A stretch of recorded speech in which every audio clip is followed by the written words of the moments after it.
Holy smokes, we are live. Welcome to college football's peek around the corner. Not delusion around the corner. Peek around the corner. What we give you the straight shoot. We do not go on this delusional grandeur. Holy smokes. Welcome to college football's peek around the corner, where we talk college football, we cover college football because we love college football. Please subscribe to our channel, smash the like button if you like our content, share the video with your family and friends if you want to donate to this channel in a way to support this rebel outpost college football channel. Just hit that $sign, make a comment. We'll get to your super chat as quick as possible. I already see some incredible generosity from Mr. Husky Ted Evans. Holy smokes. Wow. Ted Evans, you are hereby once again knighted cloak and dagger. Holy smokes. Wow, and let me get to the ones who were gifted a membership: Joaquin Morales, the Architect, Scott Schrader, Mick Stevens, TCU, and Dan Meter. You are all cloak and dagger knighted. The generosity of Ted Evans. That means you can go to our YouTube channel. Go to the description. There's a link. You can hit the link for those who are not a member, and to become a member, hit the join button. For those new members, go to our YouTube channel and watch Early Pete Cloak and Dagger members only episodes. And of course, most of our episodes is for everybody. Welcome into the studio that sits on the corner of Keith Jackson Parkway in Kurt Gowdy Avenue. Do not be afraid. Do not be afraid to be a legend in the chat room or with your phone calls later in the show. Breaking news. We have a real update from Yahoo Sports, the great Ross Dellenger. We're going to be going through the article. It's getting there. Possibly 14-team playoff, 3-3-2-2, as we talked about here at Peek Around the Corner. If it's going to be 3-3-2-2, that means the Big Ten and the SEC are going to grab a big lion's share of the revenue. And that looks like is what is exactly is going to happen. No, every school is going to make more money during this contract, during this playoff contract from 2026 to 2032 than they are making now. The G5 schools, Notre Dame, ACC schools, Big 12, SEC, Big 10, everybody's going to be making more. Even, there's more G5 schools than there used to be. Before the start of the last playoff contract, there's more Power 5 schools and more G5 schools. Everybody's going to be making more, but the gap is going to grow. The gap is going to grow between the Big 10 and the SEC when it comes to playoff revenue versus the Big 12 and the ACC. The gap is going to grow between the Big 12 and the ACC versus the G5 schools. Did you see Yormark? Did you see Brett Yormark? What he inserted, a clause that he's inserting into all this? Cloak and dagger. Oh, I know. I get it. There's going to be people out there, who's going to be like, you know who they are. Genetics 56, Tony Altimore, all these other people that feed off the chum in the water that they're putting into the Big 12. They're going to be a G5 conference. The Big 12, they're going to be left behind. The Big 12 ain't going to be able to play the SEC and the Big 10. The Big 12 is gone. The Big 12... While all that delusion is going on, Brett Yormark is inserting something into this new contract, playoff model contract. And we're going to get to that. Brett Yormark is circling like a vulture, once again, to the betterment of his universities, just like what Petitti's doing with the Big Ten, just like what Sankey's doing with the SEC. It's what Phillips is trying to do with the ACC. It's what Oresco is doing with the AAC. Talking about delusion. I'm sorry, but I cannot let this go. I cannot let this go.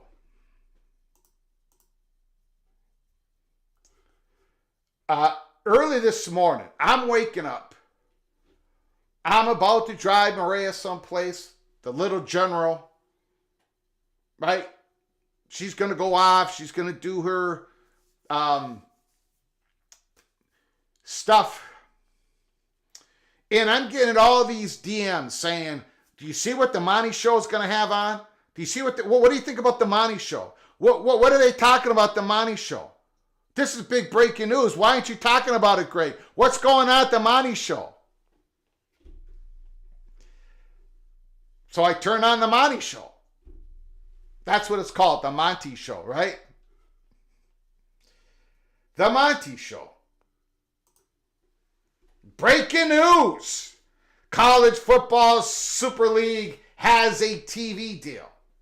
The Monty Show Live, the College Football Super League has a TV deal. And I'm saying to myself, what the heck is this? Is this Super League for 2026 Delusion? has it now gotten on steroids? What is going on? I'm getting flooded with all this stuff. Well, then I watched the program for about as long as I could stand it. I try to be kind here, but my gosh, according to the Mon Show, remember this was hours before Ross Dellenger broke the news on Yahoo Sports. According to the Mon Show, there's not going to be an SEC anymore. There's not going to be a Big Ten anymore. There's not going to be a Big 12 anymore. There's not going to be an ACC anymore. There's going to be a 64-team league, just like the NFL. ESPN and Fox is working on this. What is going on out there? Is that why I'm getting all this stuff? Is that why I spend most of my show telling you what is not going to happen? Unbelievable. He went on to say that the reason we haven't heard anything in the Florida State ACC case, which we have, but according to him, the reason why there's nothing going on, no reports, is because everyone's going to be released from their course. I don't know. Look, between genetics and this guy and a whole bunch of other people, my head, I cannot tell you. I spend most of my time now please,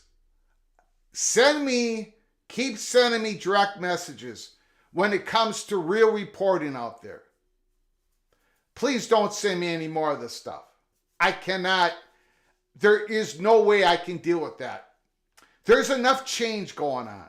It's difficult enough to peek around the corner to get you the best information possible without all this incredible delusion.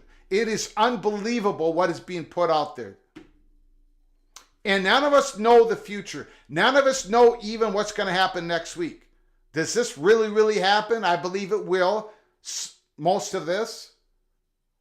But the Super League TV deal is done. There's not even going to be a Super League in 2026. Maybe in 2031, 32, 33. And if it happens here at Peek Around the Corner, we're going to be covering all the indications of that. But just to throw out these bombs, I mean, it's bad enough. It's bad enough we have guys like Genetics who doesn't show their face, doesn't show their name, doesn't show anything, throwing out these Super League bombs, one after the other. As he's telling everybody, he talks to the Big Ten, continues, what is going on? Why are people buying into all this stuff? I wanted to start the show off with that. Complete delusion is what's going on all over the place. We're going to go into the Ross Dellenger article. There is a lot of big stuff in there. Big stuff. And I want to get to your comments. I want to get to your phone calls. I want you to speculate. You can speculate. But when people are reporting this delusion, it is out of hand. You should see, I can't show you, but you should see my inbox. You should see BTM and his associates. The people that I talk to, they're just laughing at all this stuff. We have enough big changes going on. You don't have to create a whole fantasy world. Holy smokes. Okay, let me say thank you to everybody who's come on in. Patrick, Baylor, Bears, Skolducky, James Foster, the Big, Lubbock is in the house. Joaquin Morales, Bruce Harris, Boomer, Nick Boardman, Struthers, Daniel, Expedition Greg, Jared Jones, my prof, Robert Perez, let's go, Fresno, Ted Evans. Incredible generosity. Wow. Already this morning, Bill G is in the house. The Evil Badger, a great friend of mine. The Evil Badger, Jeff Olson. Yes, I have Evil Badgers as my close personal friend. Jeff Olson's a great guy, even though he is a Badger. KS Bear FN is in the house. Sean, Charlie Atwood, Mitch Kell, RFR Mac, Generation Sega. Holy smokes. The Red Raider, Laura Weiss is in the house. D5 Terps, Richard Jones, Bearcat Steve, Antoine Codes. Arizona State's going to get rolling. According to Mr. Codes, Payson Cougar is in the house.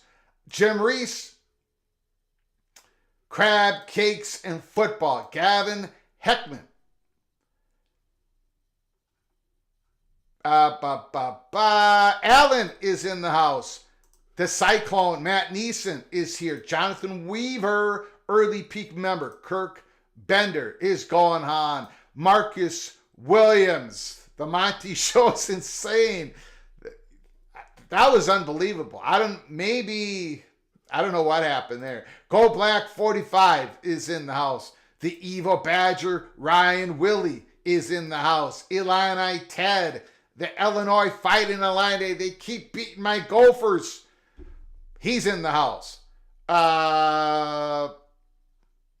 Gra is in the house. Lannis 31. Tough Tony is in the house. Nick Flynn, Taylor Mott, Black Rain, Big Ten and SEC will ruin college football. Caleb Ramirez is in the house. The Walking Geek, I love that name. JB is in the house. Alan Tran is here. Ryan Willie, Monty admitted that he wants to get clicks. Sure, clicks is fine, but I don't know. I don't want to be mean. I'm not going to talk about it anymore. You should have seen this morning. Go watch it. It's complete, utter delusion. The guy's a carnival barker. Where have you been? Clinton Moses is in the house. Terry Kane, I'm late, so what's the breaking news? Let's get into it. Let's not waste any more time. I thank you all for coming on in. Thank you for your generosity. Already, I appreciate the Ryan Willie, thank you so much for your generosity. Jonathan Weaver, I'm sorry, I didn't even see it. Gifted 1 membership, holy smokes. Jonathan Weaver, thank you so very much. You are hereby knighted once again, Cloak and Dagger. Thank you so very much. And let me see who is the beneficiary of your generosity. I do not see it. Somebody let me know later in the chat who became a new member of the Cloak and Dagger community. Let's get to the breaking news. Breaking news. Ross Dellenger.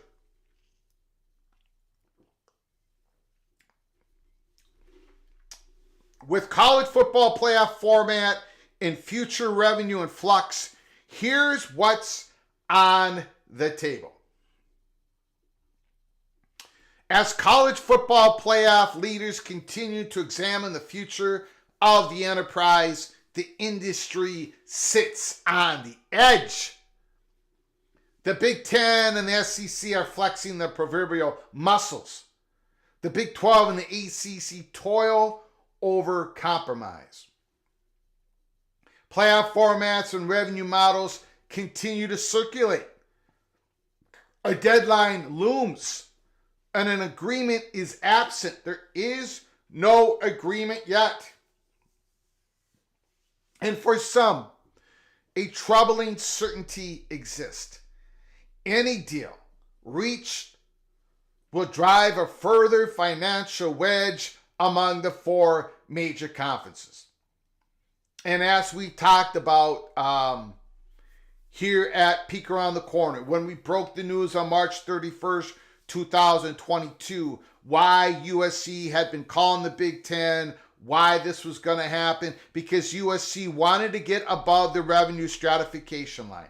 This plays all a part of that. This is why Texas and Oklahoma went to the SEC. It's not because it's easier to win the conference championship, because they wanted to get to that stratification line that we've called here at Peek Around the Corner. The revenue gap is going to grow. No question about it. Consolidation continues on, and this is going to drive more incentive for Florida State in the courts, possibly other ACC schools. We'll get to that later on. The CFP is barreling toward a new format and revenue model that skews toward the new Power 2 of college athletics, creating more formal delineation between the two groups, the SEC and Big Ten and the ACC and Big 12. While the Power 2 separated themselves long ago through increased revenue streams and recent expansion, a new playoff model is expected to draw a more permanent line. Using an uneven revenue distribution, a tangible separation is forming between college football's haves and those that were once variable equals in this space. Those with knowledge of the proposal spoke to Yahoo Sports under condition of anonymity. You have two leagues asserting their power, described one college athletics administrator. CFP format and revenue distribution. Any decision on a playoff format is taking a backseat to a more significant piece, the money. A revenue distribution model has surfaced that would distribute annually to the SEC and the Big Ten multiple millions in additional revenue than their two Power League counterparts. While an expected move, the figures shocked those who have seen the proposal. Now, we talked about a Peek Around the Corner. We said that if it's going to be a 3-3-2-2, that the Big Ten and the SEC were going to carve out a bigger revenue part of the pie. They were going to get the higher percentage increase of the total revenue pie than the previous playoff contract. In the past structure, the five major conferences mostly split evenly 80% of the CFP's $460 million in revenue. In a proposal socialized with administrators this week, it's been going on this week, the Big Ten and the SEC would combine to earn about 58% of the CFP's base distribution. A figure that will certainly grow in participation distribution as the individual schools earn more revenue for qualifying and advancing through the playoffs. So the Big Ten and the SEC are going to earn all this 58%, right? The ACC and the Big 12 are going to earn 31%. The remaining, about roughly 10%, will be distributed to Notre Dame and the 64 group of 5 teams. If you equal all that up, if you add all that up, that's a little bit short of $1.2 billion. There's more money out there after the base pay. When you advance as a team in the playoffs, you get more money, and then some of that money goes to the conference. So this is base distribution. Right here, CFP's base distribution. That's before more money is added to your conference and your particular schools when they advance in the playoffs. The difference in distribution between the two sets of conferences, the SEC and the Big Ten and the ACC and the Big 12, will likely exceed $300 million a year. The Power 2 will earn around a combined $760 million versus around the $440 million for the ACC and the Big 12. Roughly $115 million is slotted for the group of 5. No school's revenue will decrease as the CFP is expected to distribute about $1.3 billion annually in new television contract with ESPN. or 3 times the amount of its past deal in the 4-team version. The participation distribution is only expected to account for $100 million of the overall distribution. That's what I was just talking about. It's about $1,200 for base. I'm sorry, $1.2 billion for base, about another $100 million, a little bit more for participation distribution. Teams will earn between $3 to $5 million each for participation and advancing in the playoffs. Now, this is one of the PATC money shot of the article. I want everybody in the chat to listen to this. Considering the distribution percentages, the SEC will earn as much as $23 million annually. The Big Ten schools will receive $21 million annually. The ACC around 13.7. The Big 12 around 12.3. And the group of 5 teams are expected to earn a figure just south of $2 million. They were making $1 million each in the last contract. The ACC, Big 10, SEC, Big 12, they were all making, each school was making about $6 million in the last contract. Here is the money shot. The contract is expected to include a definitive look-in provision in 2028. The look-in provision can be triggered before that date from any conference realignment. A provision that Big 12 Commissioner Brett Yormark encouraged to be added, according to those familiar with the discussions. A playoff format is further from being settled. Let that marinate for a moment. We'll get back to the article. We're going to get back to the article. Everybody relax. We're going to get back to the article. A look-in provision. Before 2028, if there's any conference realignment, Brett Yormark has pushed for that provision. Why do you think that is?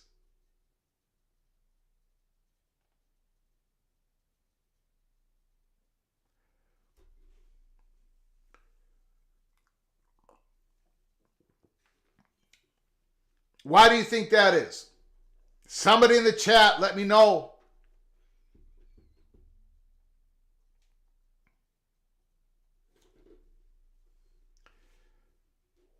Because of the possible incoming implosion of the ACC. Brett Yormark, if the ACC implodes, which he's banking on, there's going to be a change in the Big 12, and they're going to want more of everything. If conference realignment happens, Brett Yormark wants to make sure that they all get to go back and change this, how it is formatted right now, if this all passes. Brett Yormark is cloak and dagger.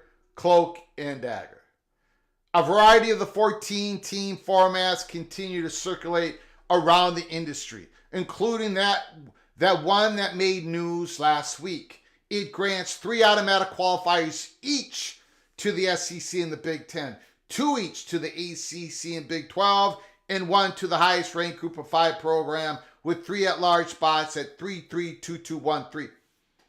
There is as well as the 2-2-1-1-1-1 plus 7 model.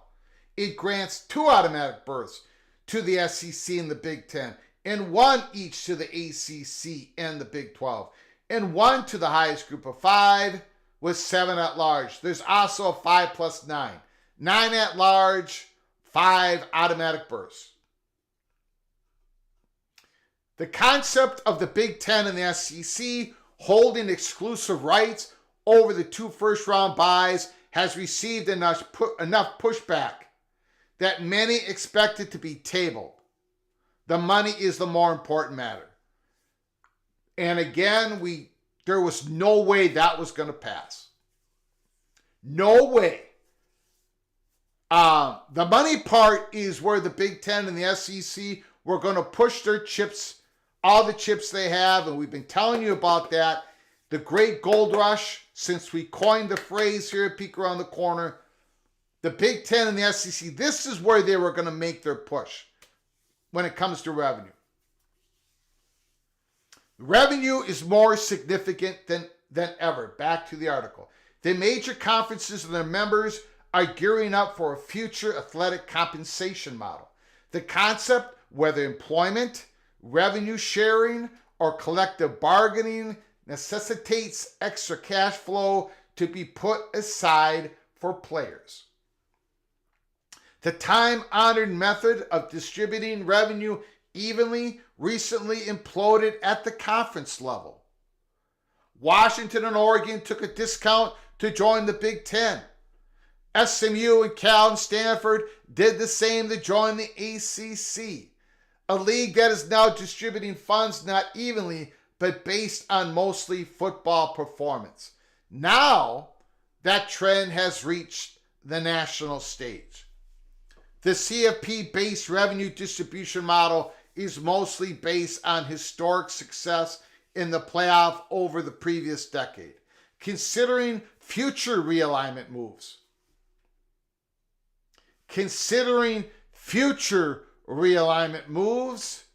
the SEC and the Big Ten account for 72.5% of CFP participants.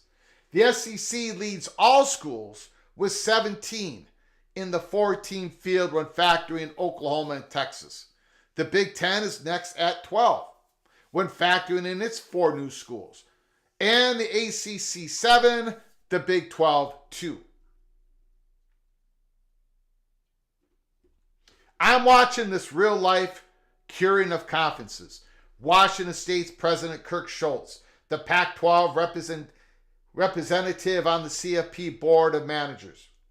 This was last month.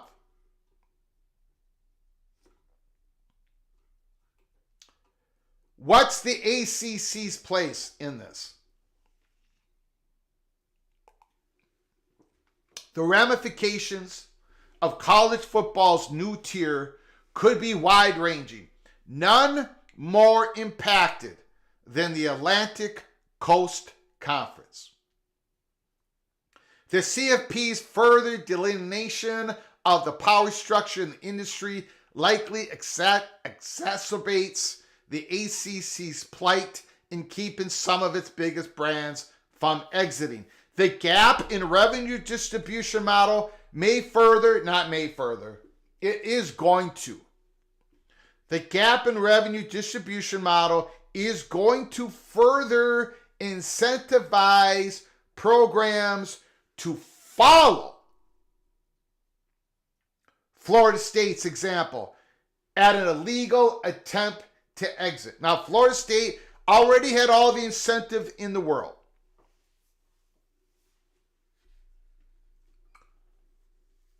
There is more incentive than ever for North Carolina and Clemson to follow in a legal attempt to exit. Those inside North Carolina and Clemson who are favoring a more aggressive approach, they've got more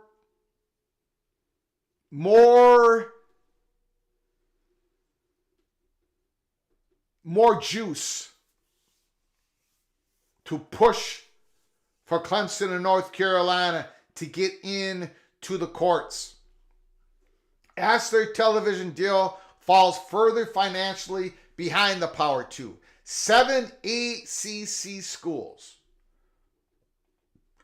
Florida State, Clemson, Miami, North Carolina State, Virginia, and Virginia Tech met independently last year to explore a potential exit strategy from the ACC's grant of rights. Leading the expedition were Florida State and Clemson, the two most disgruntled and perhaps valuable programs seeking a new conference.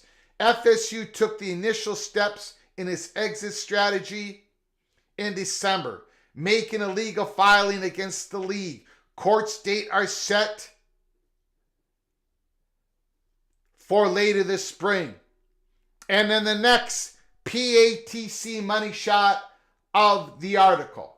The next PATC money shot of the article. Attorneys for Clemson. And boy, the amount of information that we got behind the curtain on this is about as much as the information we got in Colorado, the meeting on May 7th in Chicago. They were going to, you all know that, right? This is why we said Clemson, we got the date January 20th to February 6th. They were going to do it. They were going to follow Florida State. I don't know what the hell happened. I cannot tell you what happened. The silence is deafening out of Clemson. They're not granting interviews. They're doing... Back to the article. This is a whole mystery on top of everything else. Attorneys for Clemson have spent the last several months gearing up for legal action of their own. Sources with knowledge of the discussions tell Yahoo Sports, PATC, we've been told that over and over and over and over and over and over and over again. But it did not happen. You know how many times PATC took the L? At least 15 different times. I'll make it 16. We took the L on this. We don't know what happened. We told you that Clemson was close behind, but it did not happen. But we're gonna keep on it. So is everybody else, but nobody can get a word. Nobody can get a word from anybody at Clemson. Anyways, back to the article. More secession attempts could send the conference into chaos. The outcomes of any Florida State or Clemson exit, can they break free of the grant of rights? May chart a path for the other members of the seven, most notably North Carolina, the most attractive of the programs. Could the seven independently leave the league and reform as a smaller, more valuable conference? Could a subset of the seven join a new conference? The Big 12, the SEC, or the Big 10? A date looms as a possible inflection point in the ACC's future. While ESPN's contract with the ACC extends to 2036, the network has an option to opt out of the final 9 years starting in 2027. A way that ESPN could possibly reopen the grant of rights or at the very least restructure the deal. And that, by the way, is the strongest part of the case that Florida State has against the ACC in the courts. Could a restructured deal with an uneven distribution prevent more departures? No. Would an ESPN opt-out swing open the door for more schools to exit? Yes. The network must exercise the option by February 2025. The timeline.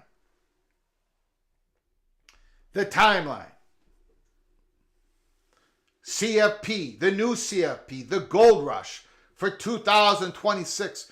According to its own reporting, ESPN is in the final stages of agreeing to a 6-year extension with the CFP that will pay the entity around $1.3 billion a year annually to televise the expanded playoff through 2031.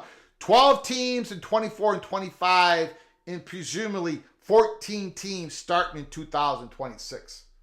The offer has been on the proverbial table now for more than a month as CFP leaders wrangle over an assortment of issues: a playoff format, a revenue distribution model, a voting structure. Network officials had conveyed their need for a decision. An internal deadline of sorts have been set by the end of next week.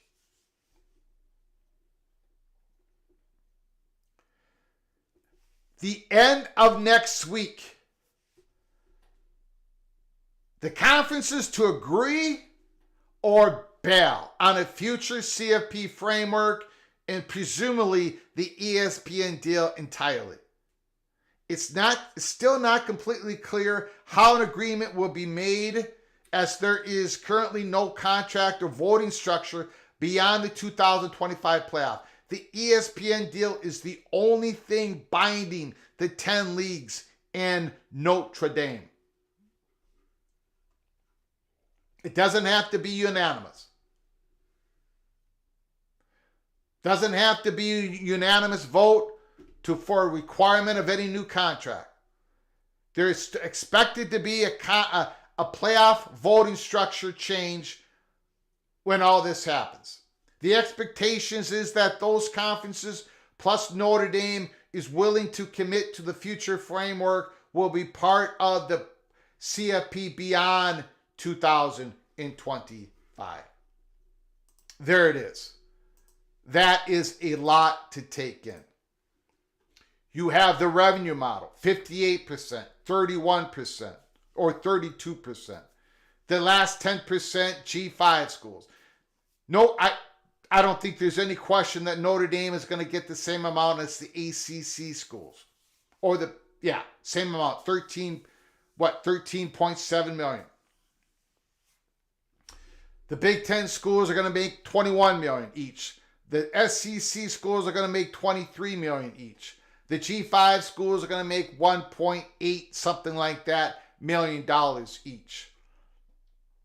The gap is going to grow in revenue.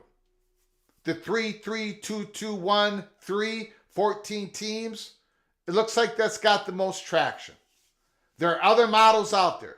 Let me know if you favor some other model. I know there's not going to be a whole lot of people favoring this distribution model. The Big Ten and the SEC are arguing that we bring the most eyeballs, the teams that are going to make the playoffs, the best teams, so therefore we're going to get more money. Let me know what you think. Brett Yormark.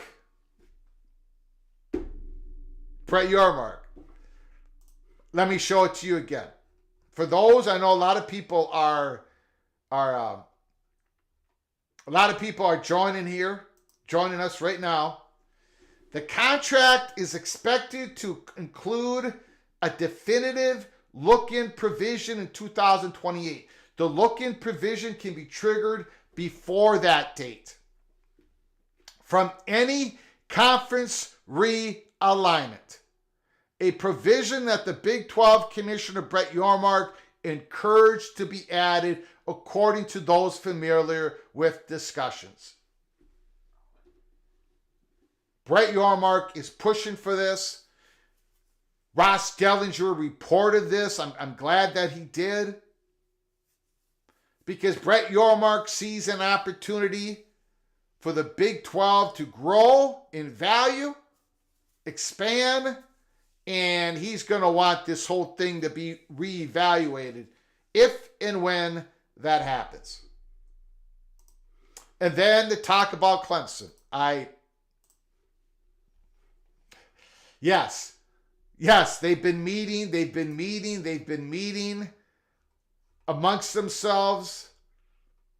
Everybody the people that we talked to, the Florida State Money Perch, believe that Clemson was going to pull the trigger.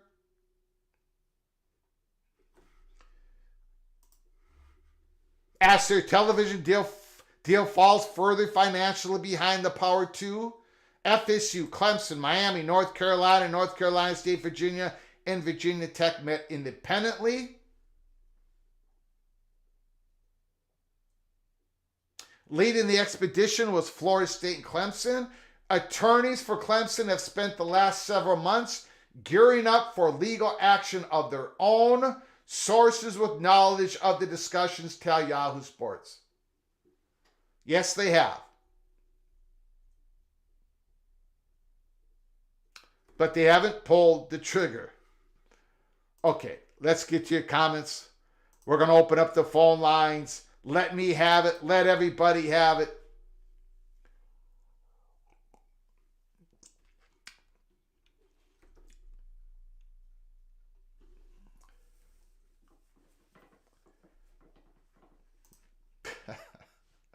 Pace Yormark. It's not about eyeballs. It's about competition. Apparently the Big Ten and the SEC are afraid of competition.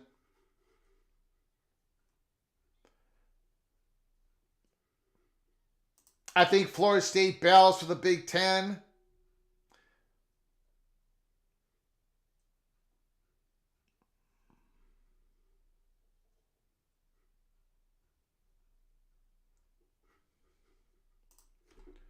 Holy smokes. Bill G, thank you so much for your incredible generosity to the channel. Gifted 5 memberships. Man, unbelievable. Thank you so much, Bill G. You've done this before. You did it again. Holy smokes. Bill G, you are hereby Cloak and Dagger knighted. Thank you so much for your generosity.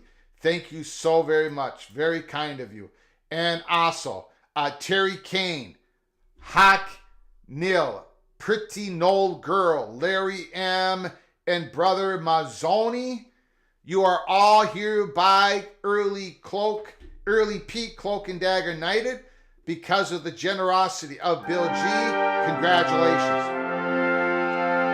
Becoming a member, you can go and watch our early peak Cloak and Dagger member only episodes. We dropped a very interesting one yesterday. Relationships matter when it comes to future, past, present, conference, realignment. Big Dog Daddy is also a new member of Early Peak Cloak and Dagger. You are hereby knighted. Big Dog Daddy, thank you so much for your generosity. You can now go to our YouTube channel, watch those early peak episodes only episodes. I appreciate it, Big Dog Daddy. Appreciate it very much. Now we are going to get these. We got to get the phone lines open. 763-260-1333. There was so much in this article. And I can just see Ross Gellinger. I bet he enjoyed writing it, some of that. The Clemson part, the Brett Yormark part, the Cloak and Dagger part. Right? He got the okay to put that down.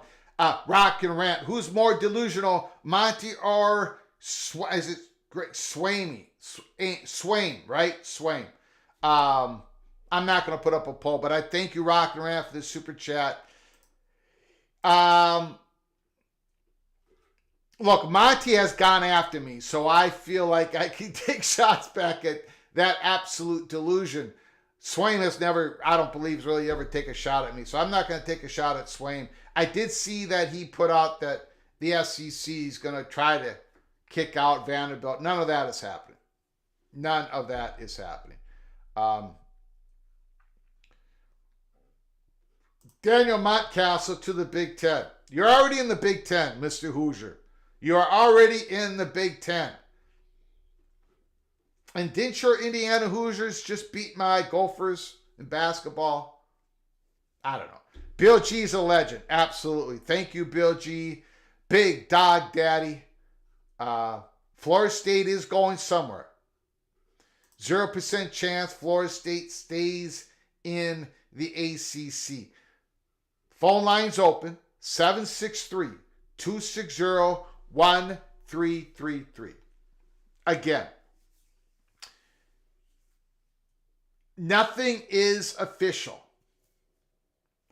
The payouts are looking to be $1.3 billion, 14-team playoff, 3-3-2-2-1-3 format, 2 buys, but the SEC and the Big Ten don't have exclusive rights to those buys.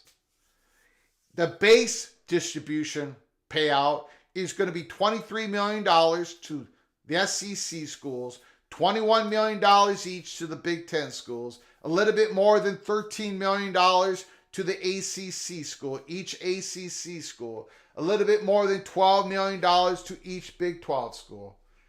And I'm probably 13 ACC payout going to Notre Dame.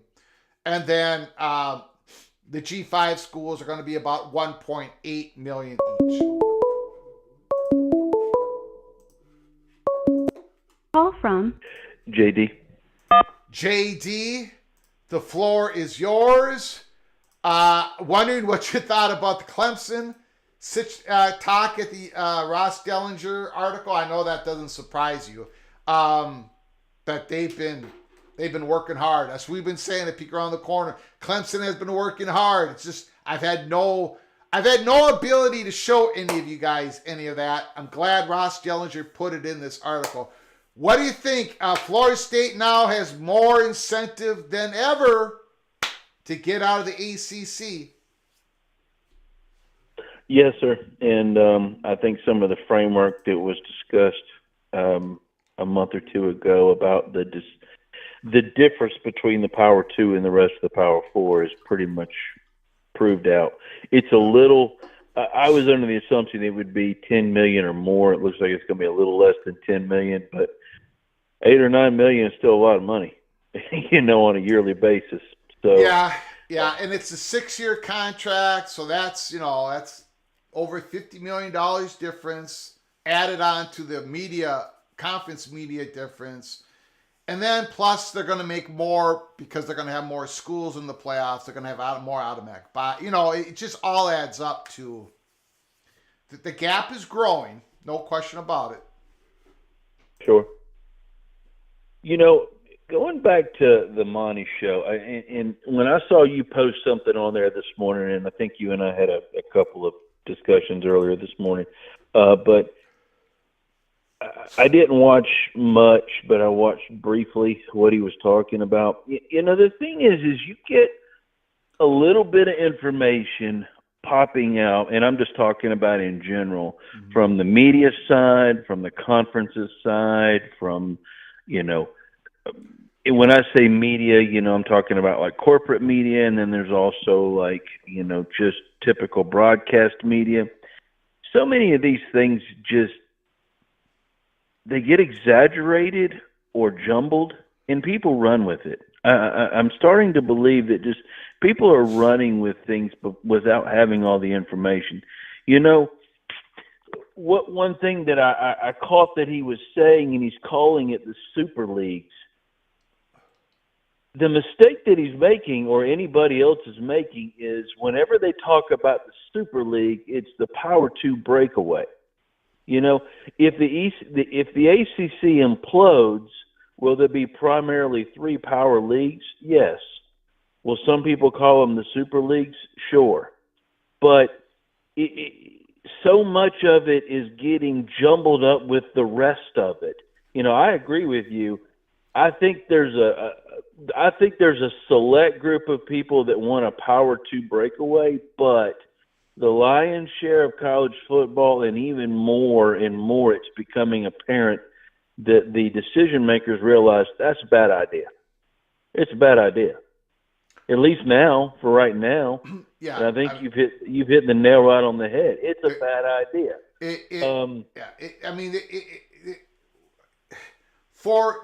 For Power 2 to separate themselves from everybody else.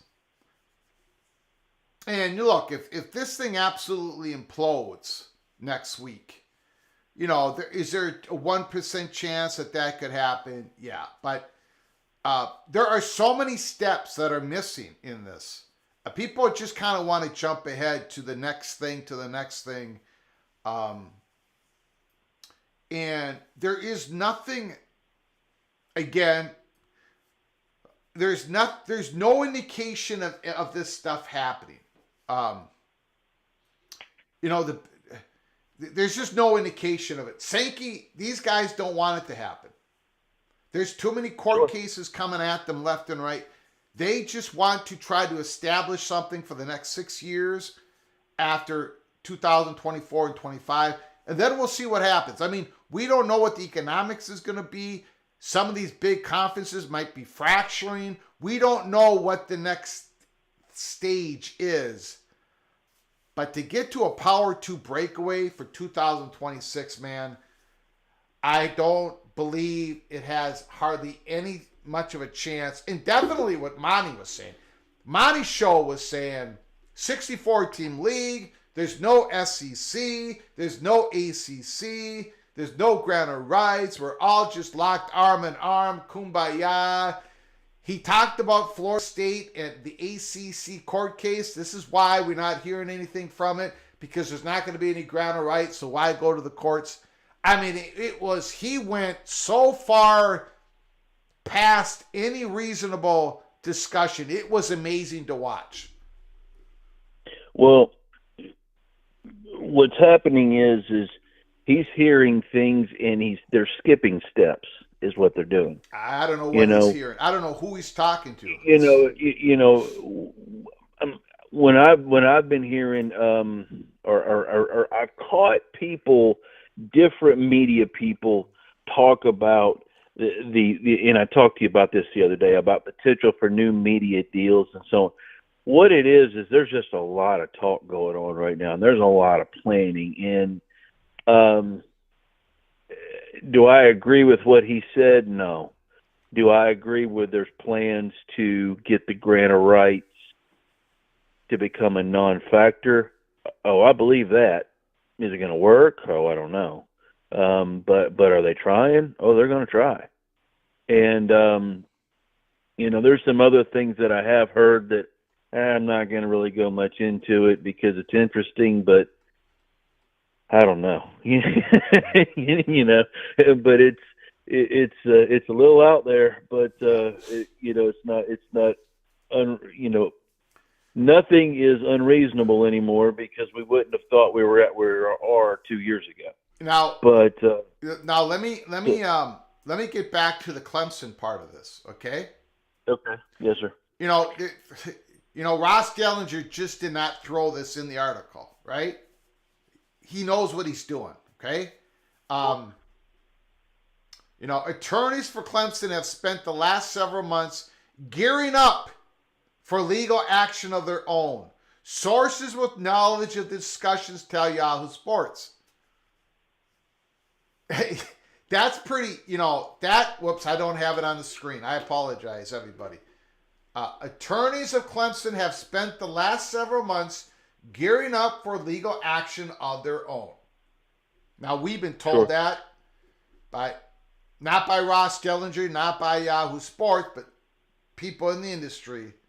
And it did not happen in the time frame that we thought was going to happen.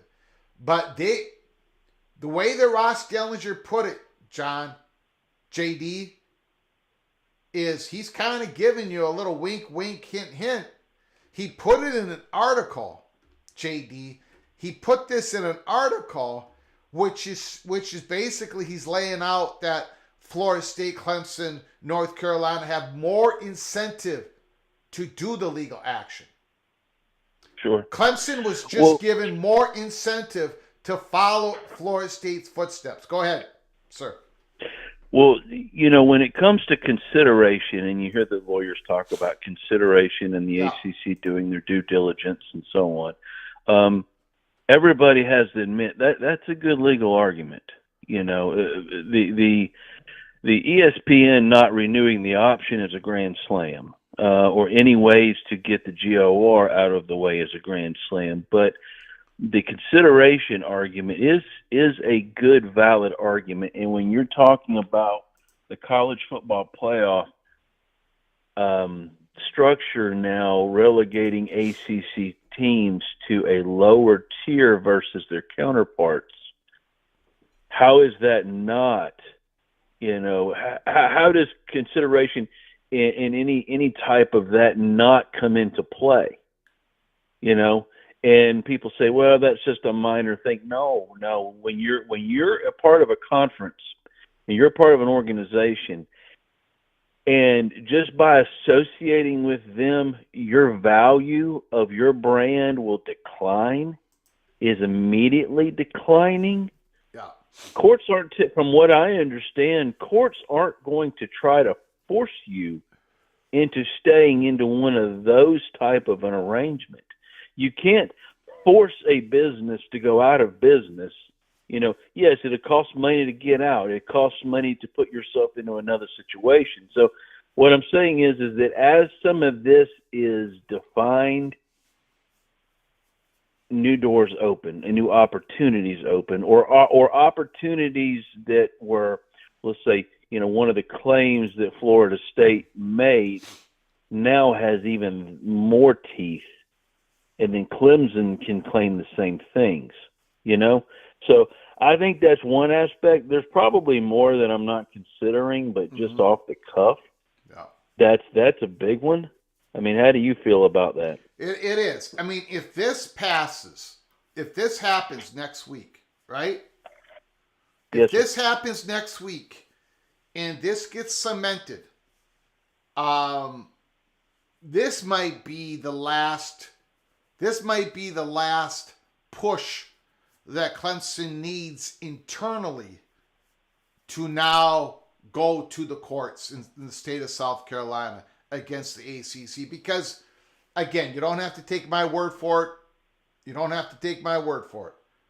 Ross Dellenger reported it. Attorneys for Clemson have spent the last several months gearing up, not thinking about it. It didn't say thinking about it, right? Arguing about it. Gearing up for legal action of their own. Sources with knowledge of discussions tell Yahoo Sports. So it is, of course, we thought it was already going to happen, but whatever. Look, this what you're saying, JD, where now Clemson's going to fall even further behind the teams that they're going to be competing for to try to make the playoffs, to try to get to the national championship. More revenue separation. This probably could be the final push internally that Clemson needs for them to actually pull the Florida State trigger, the trigger that Florida State pulled. I agree with you. And what if North Carolina needs Clemson to initiate some things that'll actually help expedite their exit as well?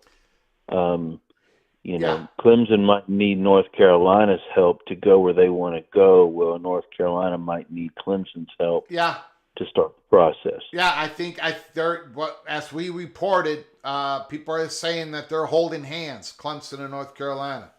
And you remember the Board of Governors, the state of North Carolina, where they're going to need a financial plan. Well, if North Carolina leaves the ACC, they're going to have to show a financial plan to the university president, Peter Hans, and the Board of Governors. Well, part of that financial plan that North Carolina is going to point to is Indiana, Purdue, Minnesota, Rutgers, Ohio State, Michigan. They're making $21 million in distribution money, playoff distribution money.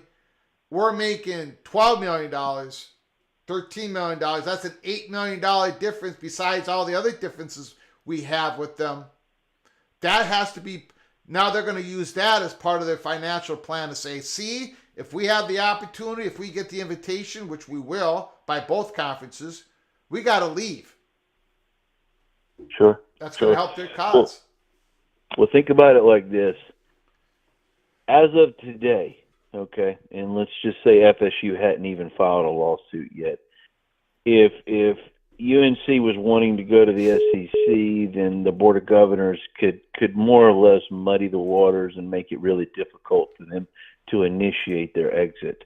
But with a destabilized ACC, where everybody, NC State included, needs to seek higher ground, okay, now that exit isn't as hard as nearly as hard as it was before, because being in that scenario, staying in the ACC just isn't an option, okay, because an imploded ACC means a stronger Big 12. Okay, so you're both making a step up. Yes, North Carolina's going to, a better, a more profitable conference. I'm not going to say better, but more profitable, at least for right now. I do think that basketball, tournament and once some of that works out, I think they're going to make up some ground there. But NC State would be going to a better place than staying in the ACC, so it benefits both. So I think that's what happens. There needs to be some type of a catalyst to benefit both to shake things loose so North Carolina can get free. And but I think it's coming. And I think it's coming. Sometimes I think it's 2 or 3 years away, and then sometimes I think it's happening next week, which I really don't think it's happening next week. But you understand my point. But anyway, all right, I've been on here quite a while. Thank you, sir. Appreciate it. Thank you so much. Great call. All right, have a good day. Thank you.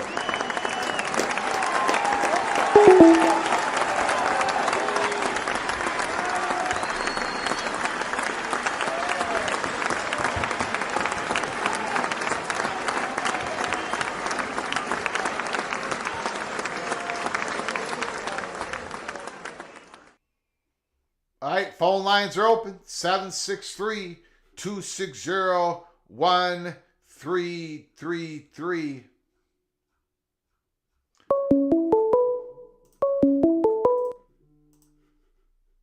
Call from Rock and Rant.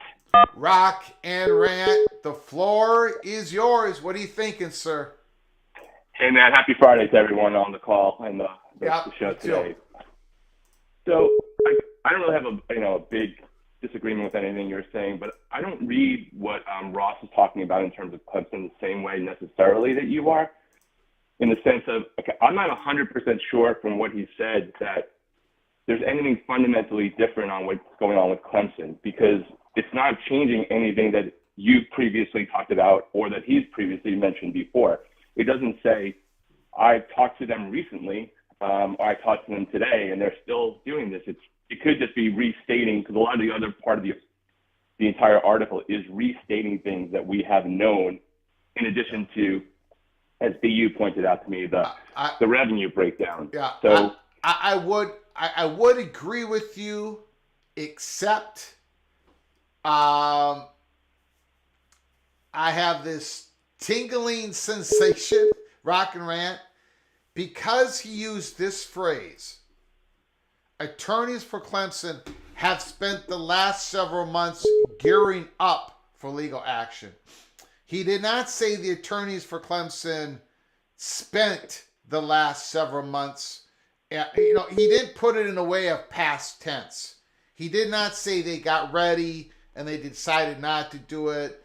This to me sounds like they've been gearing up, and he left it at that.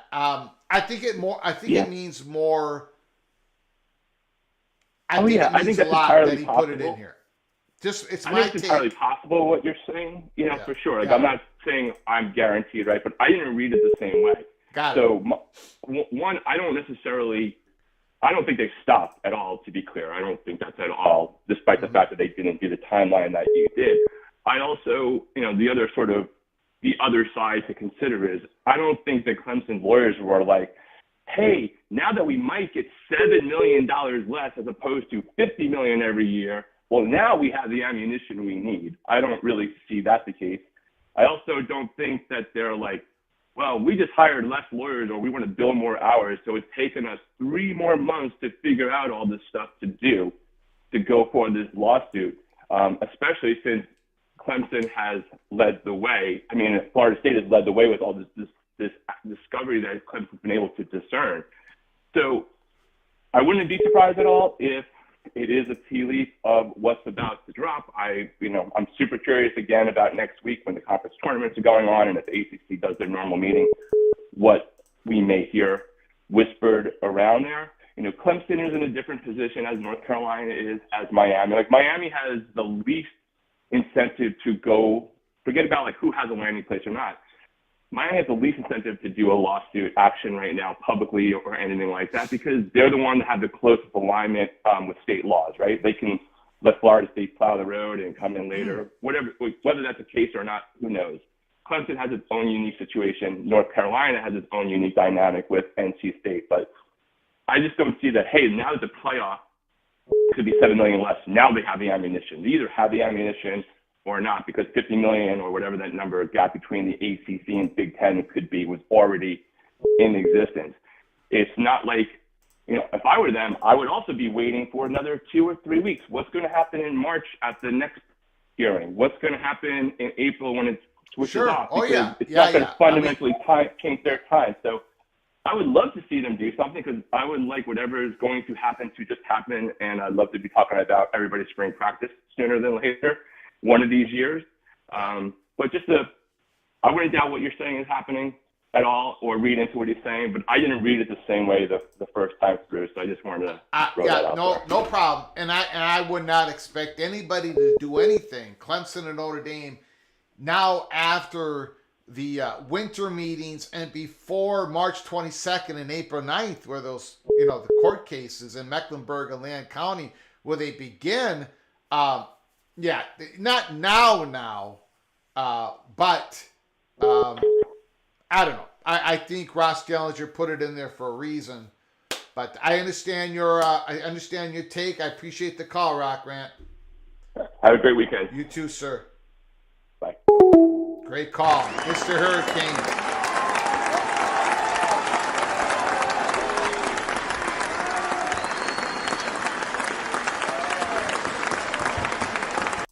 Ryan Willie, the evil badger. Hold on 1 second. Call from Jeff Fuller. Jeff Fuller, can you hold on 1 second, please? Of course, Greg. I appreciate it. Ryan Willie, the evil badger, throws an elbow at my gopher head. Greg, after your rant about Minnesota sports last night, how much does it bug you that Wisconsin's women's hockey rule the NCAA?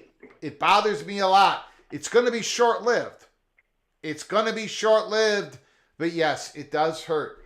It does hurt this gold and maroon heart.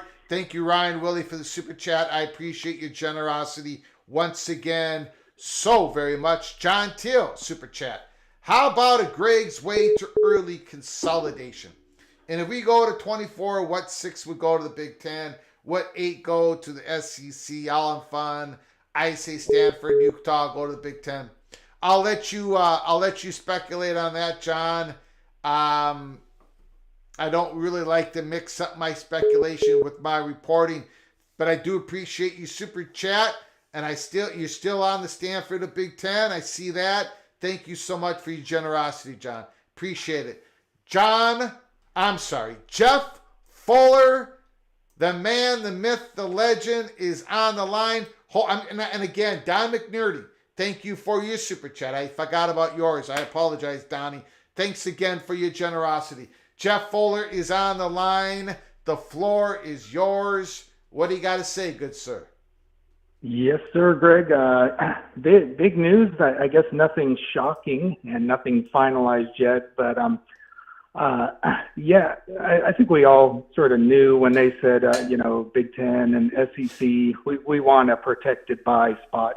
I think that was, dog walking, red herring, distraction. That we know this is all about the money and getting a bigger share of the money.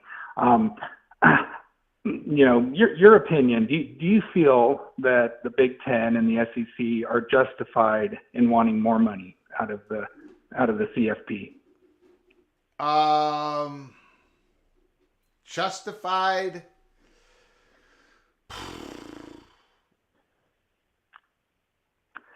And I may save you. I mean, you can answer that. You don't have to. Mine will put you in a tough position. No. Well, hold on a second. I think they're justified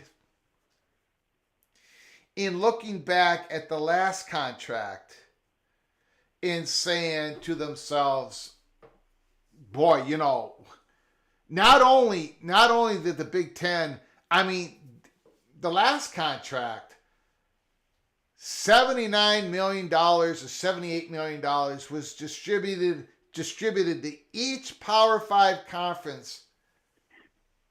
And it didn't matter how many members they had. It nothing mattered. And I think especially the SEC looks back on it and says, man, we provide most of the eyeballs, most, you know what I'm saying? So I think they felt they got taken the first go around. Yeah, especially, you got a 10-team Big 12 who's putting in Oklahoma every year and losing. They went 0-4 in the playoff. Texas went this past year and they lost. The Big 12 was, winless with those two teams, which are now in the SEC. But, this article is giving, the SEC all the credit for Oklahoma and Texas's playoff appearances. And apparently they're getting some financial benefit from that. Without winning any games. That's a one issue. But going back to is it justified or not? I'd urge you to be cautious with this. I realize you're a Minnesota fan. I know there are Indiana fans and Purdue fans and Northwestern fans and Rutgers fans and Vanderbilt fans and Mississippi State fans.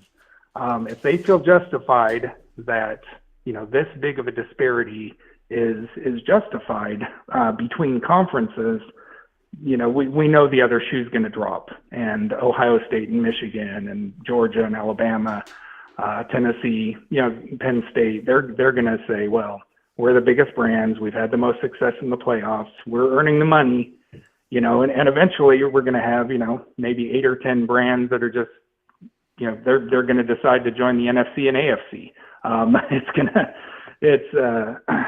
There'll be almost NFL teams at that point where they have so much of the money and so much of the success. Yeah. And this money, according to this article, they're basing it on success in the previous playoffs. And giving the SEC credit for Texas and Oklahoma's appearances, we all know that, TCU and Baylor were sort of aced out by Ohio State that year. Yeah, they won it, but, I think TCU and Baylor had a better claim to it that year.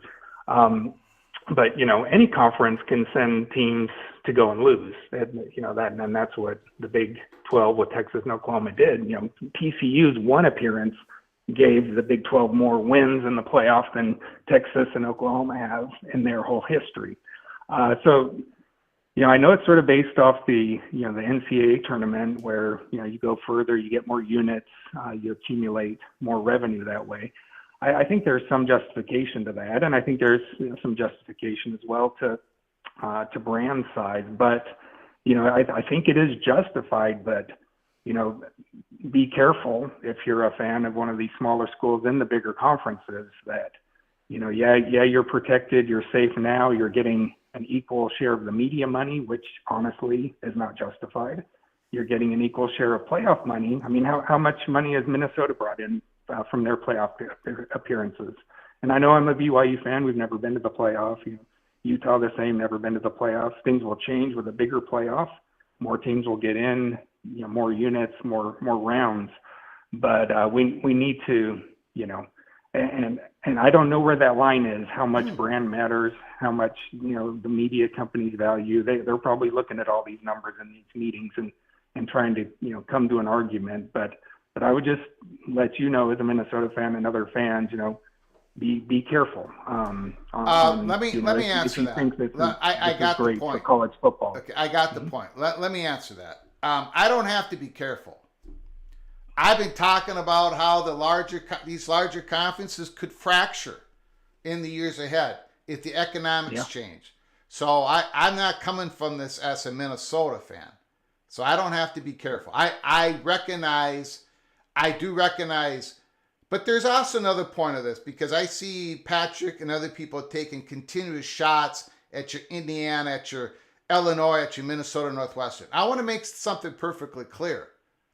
Minnesota, for example, has always, the reason why they've been for expansion of their conference, they make it more difficult for them to compete in football, to bring in the big brands.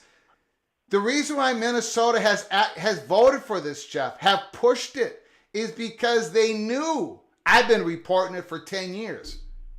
They knew that the conference was going to get more valuable, and that the money would, and then they would get more money because of all this. This wasn't something like Minnesota just woke up one day and got lucky. Minnesota wanted the Big Ten Network. Minnesota wanted Nebraska. Minnesota wanted Oregon and Washington. Minnesota wanted USC.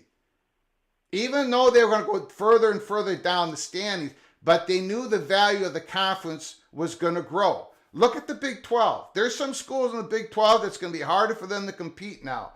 But they knew by adding more schools, their value was going to grow. If the Pac-12 gets eliminated, it's better for them. So there's a two-way thing here. I completely understand. And Minnesota has been part of the Big Ten since day one. They have built the Big Ten. Oh, yeah. They're the ones that printed the golden ticket. Of course they're going to take this money, this extra money, and not feel bad about it at all. Is it more impossible for Minnesota to win a Big Ten championship now more than ever? Of course it is. But that extra money for Minnesota is about funding their incredible hockey program and all the other programs they have in the athletic department. And they're happy to take it. And I can see those points. I mean, strategic decisions were made, and those were wise decisions. And, but that's sort of like, the hedge fund managers saying, yeah, we made some great decisions, and we were multimillionaires, now we're billionaires. That's great. It's success. I don't, but don't expect other people don't expect other people to view that as, amazing strategery, when, it obviously makes sense that's what should happen. I have to push Jeff, concern. Jeff, I'm sorry. I got to push back. The Big Ten Network, when that was created, go back to the message boards. Go back. It was 99% mockery. The Minnesota Golden Gophers did not take any Tier 3 TV money for 6 years. They're the ones that pushed the Big Ten Network, the Gophers, because they wanted their Olympic sports to be on this conference network. They got mocked. The Big Ten got mocked. And now the Big Ten Network is a gold mine for these universities. Oh, yeah. So what is Minnesota now supposed to apologize for that? I get it, guys. Minnesota is not a big brand football program. I get it. They're never going to be, but they're definitely. I apologize for making it personal, it's not personal. It's not personal. Same thing with Indiana. But let's take it off Minnesota. Let's look at Purdue. I mean, again, the Big 12. There are conferences that did not do this. The biggest example is the Pac-12. They're big universities. They're Stanford. They're California. They should have expanded years ago to take some of those Big 12 schools, right? Oh, yeah. And they didn't. No question. And now they're suffering the consequences. Yep. Now. Yeah, Stuart Mandel in an athletic piece. Yes. He said last year the one school that the Pac-12 could have added at any point that absolutely would have added value was BYU, but because of academics and politics and cultural fit, religious issues. So the Pac-12 made a lot of bad financial decisions. They thought they would own the whole network instead of partnering with a major network like Big Ten did with Fox, and like the SEC and ACC did with ESPN. So having that partner is great, and it's worked out great. And I don't besmirch anyone. I don't think that's just random luck that happened. I wasn't one of those people on the message boards, teasing people. Maybe there were Texas or Oklahoma fans or USC fans or SEC fans. I don't know. I do think it's important to realize, though, that this further marginalization, which is what happens, whether or not there's a complete breakaway or if it's just such a huge financial disparity between media contract payouts and now college football, playoff payouts. If there's such a huge disparity, it is going to be harder for anyone else to legitimately threaten to yeah, people get in the playoff, but will they really be able to succeed? Hopefully, people, some schools will sort of break that mold, but just remember that, 40, some estimates up to 50% of all college football fans are fans of teams that are not in the SEC or in the Big Ten. Yep. Yep. Absolutely. So that's really important to remember. If there's a clear disparity and there's not, it's viewed as, oh, this is a rigged game. You get the playoff spots, you get more money, you get the better media contracts. You get favoritism in the rankings with higher preseason rankings, and that's sort of a self-fulfilling prophecy of beating ranked teams because you were ranked and now you are ranked to start the season when you haven't, quote unquote, earned it for that season. There's a lot of self-fulfilling prophecies that do make it hard, that make it harder for other people to break in to the party. And I know that's normal human nature. Power and money love more power and money. It's a self-feeding beast, and that's the way we're going. And hopefully some people can stand up and at least, I would hope, I would just hope that as a Big Ten fan that believes strongly, and I've heard your opinions before about how strongly you feel that there should be equal revenue sharing within a conference. Why does that not apply to, every team that is a quote power level team and or every, sorry, someone's trying to get into this room. No, I understand. Every other, you know where I'm going with that. Why does that not apply to other teams? Yes, and I would agree. Now, of course, the Big 12 schools are going to be making more than the G5 schools, right?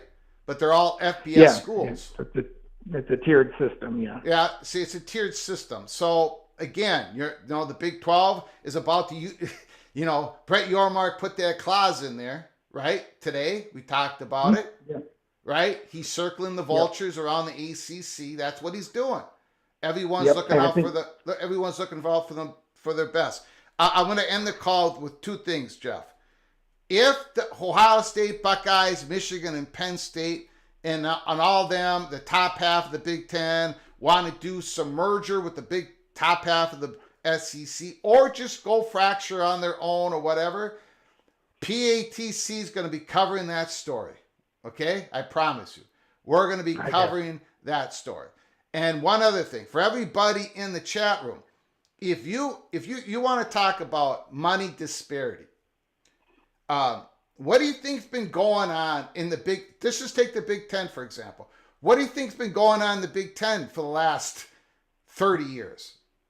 I mean, if you're a Baylor Bear, or if you're a Cincinnati Bearcat, or if you're a lot of just about everybody else, not in the SEC and the Big Ten, how do you think you would fare against Ohio State, Michigan, and Penn State? How would you think you'd be doing anything better than the other Big Ten schools? There's no way. You don't have the money to compete with these guys. Yeah, you have the donor bases, the ticket sales, they're from large states that care about football, so they have they just have more fans, and they've earned a lot of that through success and through investments, and and investing in coaching. So yeah, you got to reward the people who have fought to get where they are. And I'm not saying that it's upon them to just give it to everybody else. And that's not where I'm coming from. I just if it's too far, you risk losing the average fan. And again, I'm a BYU fan. I've said that before. We're a team that's never had a big media payout. We've never been in a conference that had a big media payout. Never, BYU was never given sort of a P5 share of a college football playoff cut. It was always sort of a G5 share. So, BYU's been able to build something pretty amazing without all those inherent advantages. Relatively amazing, from just being someone who's always been on the outside looking in. So it is possible. It's a lot. It's a lot of work. It's a lot on the fan base, and it is, sledding uphill. to use a Minnesota term. Yeah. Yeah. All right. Appreciate it, Greg. Appreciate it, man. you listening Thank to me. you. Yeah, fuss and whine and moan, but great show. I love listening to you. And Beautiful. And, Beautiful, Jeff. Great call. All right.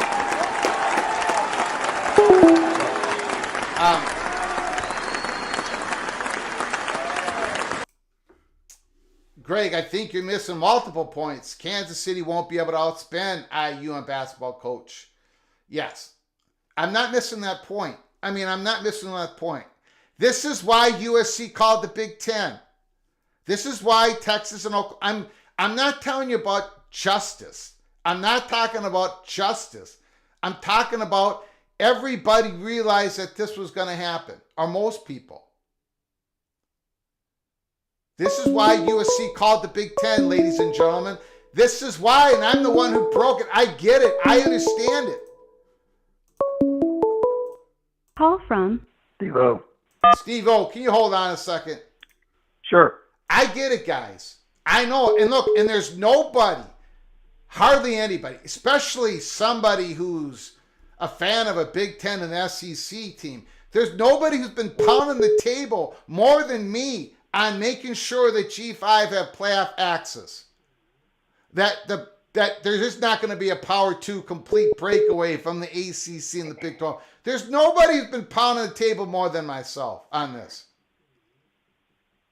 But I've also given you the straight shoot on the gold rush of 2026 that elbows were going to be thrown and the SEC and the Big Ten were going to get more revenue. I said that how many times? 100 times. I understand. I get it.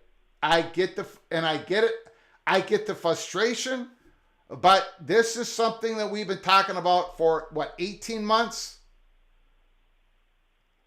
And in Indiana knows. This is why Indiana was for more expansion. This is why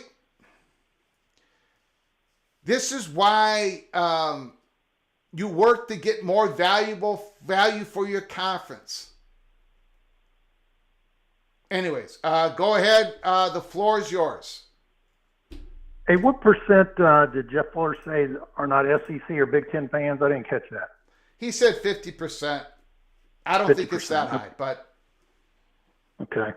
So. Hey, I noticed in that article that he didn't mention Louisville when talking about the 7 schools. Yeah, have you heard anything on Louisville? 7. Yeah. Have you heard anything on Louisville? No.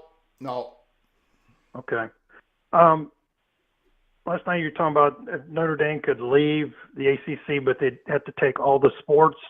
Is there a withdrawal fee for Notre Dame that's different than all the other ACC schools, or the Gore, or what would it cost Notre Dame to get out? It would be different. They do not receive the tier 1 or tier 2 money, the media contract from ESPN when it comes to their home football games. That comes from NBC. So the only Gore that Notre Dame would have to pay out of is the grant of rights towards the ACC network. And so you tabulate that money that they get from the ACC network times the exit fee. People have speculated that Notre Dame, without having to go to the courts, could get out of the Gore by signing a $120 to $150 million check to the ACC. Okay. Yeah. And in the article, it talked Yormark wanted to renegotiate, if realignment, but if the realignment would go, say, the way you think it would go, I would think the Big 12 would hurt the Big 12 rather than helping them. I mean, if, the Notre Dame, Florida State go to the Big, North Carolina, and whoever goes to SEC, the teams that the Big 12 would get would not compare to those other ones on a gain. Yeah. It wouldn't help the Big 12 versus the Big 10 in the SEC, but it would help them with whatever remains of the ACC, right? Well, yes, but I would think that would be smaller than the loss. It's all math, I guess, but to me that just doesn't seem like a positive Yeah, I know, but in the bank account. yeah, I get your point. It isn't. It isn't. It isn't going to help them vis-a-vis versus the Big Ten and the SEC, but it would establish themselves as that Power 3 conference with playoff distribution money coinciding with that Power 3 status, right?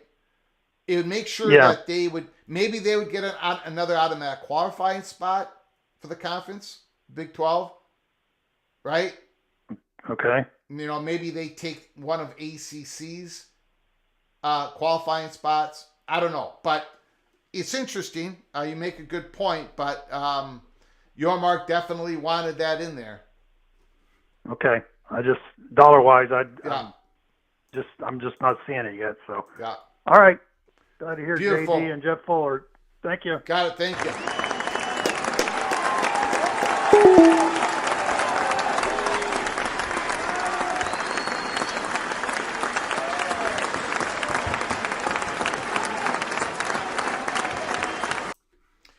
Greg, you should be the Big Ten commish.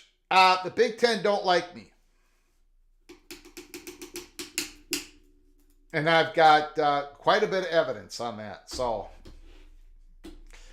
or at least the previous regime did not like me. But yeah, I'm not going to be the new Big Ten commissioner. I can guarantee you that.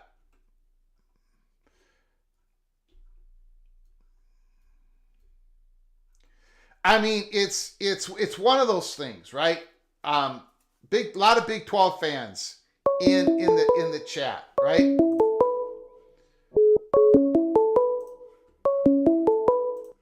Call from JD. JD, can you hold on a second? Yes, sir. There's a lot of Big 12 fans in the chat. Big 12 schools. I'm glad you're here. I love you guys. But the Big 12 did a lot of things. They wanted to survive the Pac-12 versus the Big 12 situation. Right? Look what happened to Washington State and Oregon State. But the Big 12 schools are not worried about that. They're worried about creating more value for their schools. All of them. Well, that's what the SEC's been doing. That's what the Big Ten's been doing. All of the schools in those conferences. I mean, it's kind of hypocritical here. These conferences have been building up their value for years. This is where we're at. And my biggest, we don't know what's going to happen in the future. I have never, ever discounted the possibility of the SEC fracturing or the Big Ten fracturing. We haven't had large conferences stay together because there's so many different interests.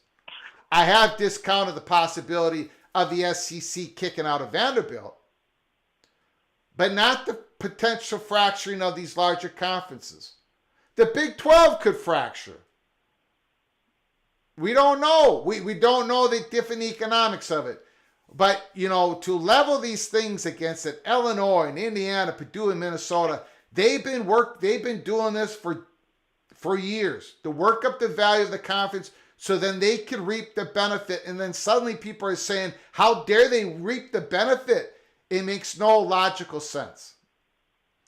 Is it justice that certain conferences, schools are making more in playoff money? Base playoff money? No, it's not about justice. It isn't. It's more healthier if everybody's making the same revenue. This is not healthy. This ain't healthy. Everybody should be when it comes to media money in a conference and when it comes to the college football playoff, everybody should be making the same.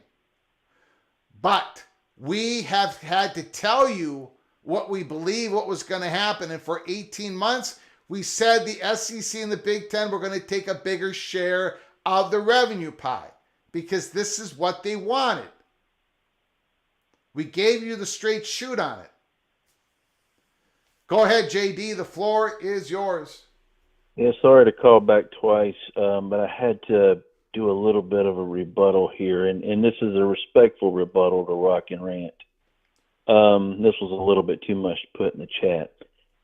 It's not just about the discrepancy in revenue. Does $8 million more mean that much more of a is it that much bigger of a deal? No, it's the public acknowledgement that the ACC has now made that they are a lesser tier versus the Power 2. There's articles being written that they've acknowledged they're a lesser tier now. And you look at FSU and Clemson's position, there's no way to make that up. The Big 12 has hope. Big 12 has hope that they could become the Power 3 or that they can make it up in basketball or something else. For the ACC, what other chip can they play? They've been trying to get more money out of ESPN, and ESPN has said no. So it's not just you're going to be making half as much as the Power 2. You're going to get half the opportunities to make the playoff. You're going to make half the opportunity or get half the opportunities at advertising revenue. People are just looking at TV revenue and that's it. No, your advertising revenue for ACC schools is going to drop. There's a lot of other revenue sources that will decline. And what's the biggest thing, and I'm being redundant here, is that the ACC has publicly acknowledged that they are now half as valuable as their counterparts. And well, that's no the one's biggest signed part. anything yet, though. Yeah, but they're going to. I mean, if they don't, then I could say, "Hey, I champion them for," but they're going to. They're going to sign it. So granted, if they put up a fight and they don't sign it and whatever else, well, then, that JD, that's one. JD, can you hold on a second? Sure. I apologize. Check it out. Greg, you talk about capitalism, but don't want to talk about communist approach of the SEC and the Big Ten getting a bye week. What are you talking about? What are you talking about? I have been completely pounding the table saying there's no way. It's the most ridiculous thing in the world. Have you ever heard me say, check it out, that I supported the exclusive rights of the Big Ten and the SEC having a bye week? Are you out of your mind? I've been saying the opposite. Don't put things in the chat saying, Greg, you said this, this, and this, when the complete opposite is true. That's your warning. Check it out. I've been on the opposite side of that issue.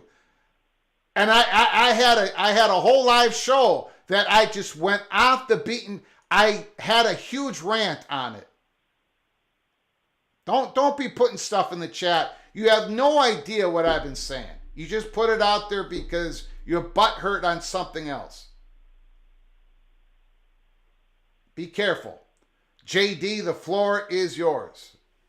Well, no, I appreciate the time, and I'm going to wind this down because this is my second call, and I told you I'm going to try not to do that. But anyway, it's just anybody that says, well, FSU just needs to find other revenue sources. Well, what's going to happen is you're not looking at just having fewer playoff spots and less revenue. You're not going to get as many choice broadcasting opportunities as well. I mean, a lot more ACC games on ESPN Plus, ESPNU, the CW, everything declines. And there's no way to make that up. If people aren't seeing your games as prevalently, don't get me wrong, they'll still put ACC games on ESPN and ESPN2 a lot, and sometimes on ABC, but not as much as SEC. And the fewer eyeballs, few viewers, the less your value is. And it is a snowball. And if that is not a legitimate legal argument, man, I don't know. Yeah. I mean, a judge says, well, what can you do to make more revenue? Well, how are we supposed to make more revenue when fewer people can watch our games? Yeah. Or will watch our games because we're not being promoted as good. So anyway, it's not just about the money; it's about the big picture. Yeah. And we'll see. But anyway, that was Got too it. much to put in the chat. Appreciate Thank you so it. much. Thank you. Have a good one.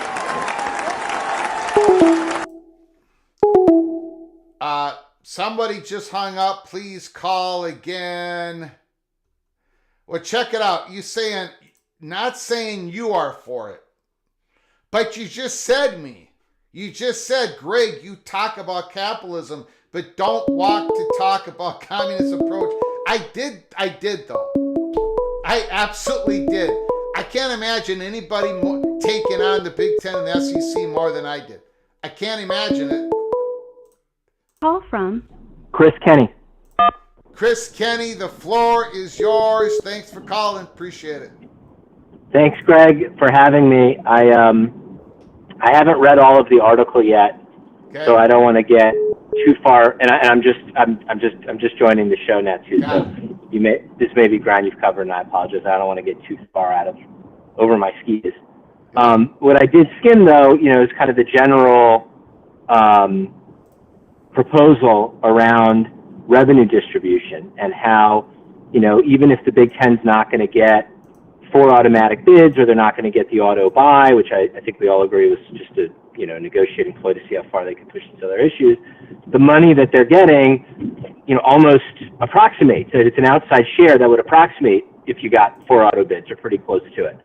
And so I come back to the comment I made on the show the other day this week that they're going to keep pushing and they're going to keep pushing and they're going to hope to get everything that they're really after, which is more money and more control. And the one line that I saw in the article that jumped out at me, again, I haven't read it that closely, so you tell me if I'm stating it incorrectly, is some source saying, well, would they really walk away? If we said no to some of these demands, would the power to really get up and walk away? And that's sort of what I was getting at last time, which is, others may think the answer is no. I tend to think the answer is like maybe, which is more than a no. I think the answer is a maybe. And I think that where we're going to end up is, like I said last time, I think that there's a very good likelihood that they get most, if not all, of what they're asking for. And Petiti and Sankey look at each other like, they just got the canary, what's that say? You got the canary in your mouth or something like, can't think about the canary, whatever it is. Like they can't believe what they're going to get away with. Or somebody does finally say no. I'm really not persuaded by the Yormark push to, have a look-in the event of realignment. I mean, I don't think he has much to lose, but I don't know that that's necessarily a tell that the worst-case scenario is not going to come to pass for him. I think it's at best just kind of a hedge in that, let's say the ACC does fall apart, the Big Ten and the SEC get whatever they want. Maybe he could pick up the pieces and get a little bit more money as a result. Okay, there's no harm in going along with that. The one thing that we talked about last week that I thought a little bit more about, and I think is like people have hinted at this, but I don't know that it's become a key issue, is, let's say there is, some kind of, I know you hate the term, but some kind of super league. And the question is like, well, where's the money going to come from, right? Are the broadcasters tapped out? Where's the money going to come from? I've heard people talk about private equity. I'm not really persuaded by that as a possibility. Like, I think when people talk about it for Florida State or some of these other institutions that are looking to finance their way out of their league, that to me sounds more like something called private credit, which is like you basically are getting financing from a financial institution that's not a bank, and you are promising them a percentage of whatever your future revenues are going to be, right? So you're not making like a fixed monthly payment at a certain interest rate, like they're getting a cut of the future, but they don't necessarily own equity in your enterprise. I don't know how you can own equity in an athletic program, right? I don't know how you own equity in a not-for-profit institution, and university presidents care more about their not-for-profit status than literally anything else they could possibly be confronted with. So I don't buy the private equity thing. I think that angle is sort of private credit. But where I do think the money could come from, and what people have hinted at, John Orand, I think, and I think there have been executives in the NFL who have said this too, I think that there's a possibility that the next iteration of whatever this playoff is a joint venture that's owned by the leagues themselves with the NFL. And the NFL infuses a bunch of capital. The NFL then controls football in America. They use it as a developmental league. They use it as an opportunity to implement, rule changes and other kind of governance issues in a trial run, if you will. I think there was an executive from the Lions who had written this in a Sports Business Journal column that came out at the beginning of this year, like things to look for. And I think that that's an under-discussed opportunity where you could get a big infusion of capital from an institution that is literally like overflowing with money in a way that the broadcast companies absolutely are not. That you could have, I think, it's not private equity, but it's a joint ownership in the playoff structure itself. So the NFL kicks in a bunch of money, whatever media deal they negotiate, they end up getting. And one thing that I think it also helps you avoid, and a lot of your callers have talked about this, I think, very intelligently, is like the broadcast window situation. Like, I think everybody's going to realize what a disaster they're walking into by competing against the NFL with an expanded playoff. I think that there's going to be some very, very quick buyer's remorse into moving into head-to-head competition with the NFL. And I think if you let the NFL in with an ownership stake in your new enterprise, it's a way to manage those windows in a manner that works for everyone. You can still have an NFL game on, but maybe you've got 2 playoff games and they lead into a primetime NFL game. You're not going to do that if you're in direct competition with them, and they've so far shown no willingness to accommodate college football anymore. But I think if they get a premium product, they could do it. Very interesting comment. I appreciate it. I'm battling my own biasness against this, though. I'm an old guy, and look, this is college football's peak around the corner, so I have to be on the cutting edge. I have to make sure I'm not stuck in my silo. However, it's difficult on this one because NFL getting power over college football, that pretty much goes against every fiber of my being. You do make a lot of good points. One of them is the scheduling aspect. We're going to have problems going into this playoffs here in 2024 when it comes to the schedule. When it comes to December 21st, the NFL is not happy with college football when it comes to the scheduling of the playoffs. I agree, but I cannot get behind that idea. Could it happen? Sure, but I cannot get behind it because I don't want the NFL having any control over college football. Well, I don't either. I want to be very clear with you. Like I'm not one of these rah-rah Super League cheerleaders because I think it sucks. I'd rather turn back the clock to 1990 and have, the conferences look the way they did before Penn State went to the Big Ten, and you just assign all the independents to the leagues that made the most sense. Like, I think Miami and Penn State should have been in the Big East together, maybe with Notre Dame. Like, we could go on and on with those hypotheticals of what we wish college football looked like. I would do it in a nanosecond. I would do it in the video game when it comes out. But, if you're looking around for an investment partner, and I wouldn't want to get into bed with Sixth Street or some of these other guys who I guarantee you will take athletic departments if they have the opportunity. They will cut them down to the bone. Because their business model is the extraction of profits, period. It doesn't matter what industry it is. Whereas at least if the NFL were involved, like, I'm with you, I like college football because it's not the NFL. They're distinct products, and that's what makes it fun. But I do think that, like, the NFL's business model isn't just the extraction of profits at all costs, right? Like, it's the extraction of profits through the promotion of the game of football.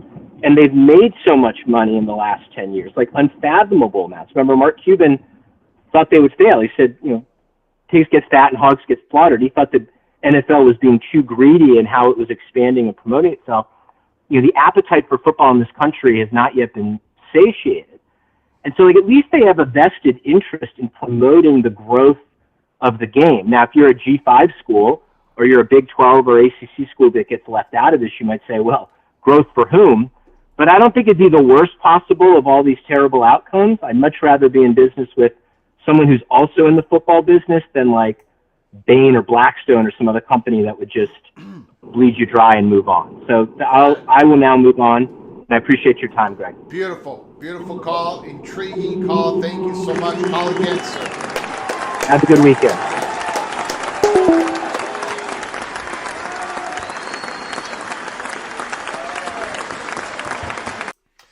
I know the NHL, some NHL franchises have gone ahead and spent their own money on their local university of college, their own local university, for them to do a cost analysis. They pay for it. The NHL franchise pays for a cost analysis for the university to see if it would be a good move for the university to add on a Division I hockey program. Call from Crab cakes and football. Crab cakes and football. The floor is yours. Go ahead, sir. Where do I start? I guess we'll start with the 58%. If the Big Ten and the SEC get 58%, let's just say it gets approved, that leaves 42% between the ACC and, minus the 1%, for the ACC and the Big 12. Well, they already know the ACC is on the rocks. So if they lose to Florida States, the Miamis, the North Carolinas, so forth, Notre Dame, whoever, Clemson, well, they know that the value is going to go down. So they're going to take the half of that, which is 21%, and be able to divide it amongst the three, which is going to make their shares go up even more unless some way, shape, or form the ACC stays afloat, but it'll still be less valuable. So even if it's only half of that they get, and they're going to lose.